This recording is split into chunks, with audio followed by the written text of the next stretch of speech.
We're not talking about the extreme, most paralyzing regions of despair, where external medical help is vital.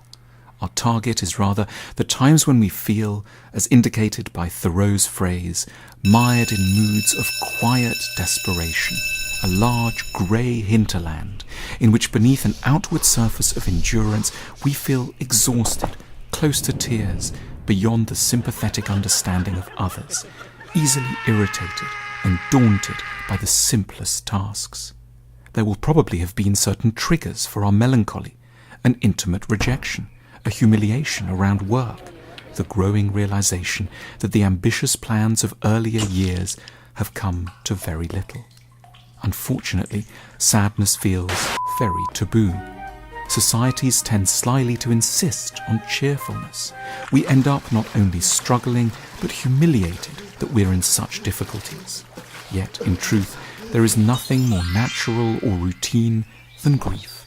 We have so much to feel morose about. Simply by virtue of being alive, we will inevitably so often feel badly misunderstood, unfairly criticized, overlooked and rejected. We'll be struck by our own stupidity and appalled by our inner ugliness and cowardice. We will make some shockingly poor decisions. We will let others down, and we will witness those we love suffer and die before ourselves having to give up the keys to life. The reasons for feeling low and demoralized touch more or less everyone. It is the universality, the normality of suffering that makes the sight of small, happy children so poignant. We know, as they cannot yet, how much they're going to suffer.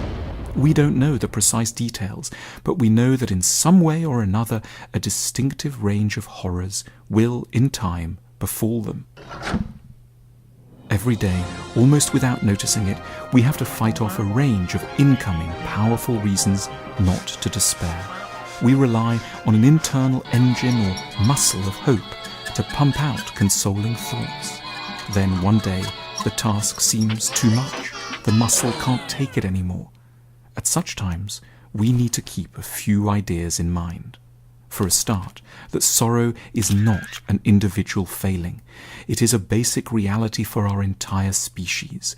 We are so extremely sensitive, such fragile constructions, constantly exposed to danger, for the most part blind, hopeful without regard to reality, and with unquenchable needs for love and sympathy.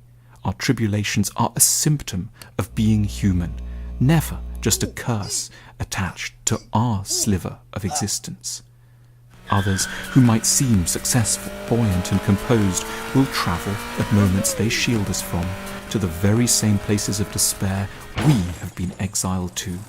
We live so close to ourselves, we know so much about our own private failings, we miss that our flaws are in fact general, present even in the outwardly placid, the beautiful, the rich, and the people next door.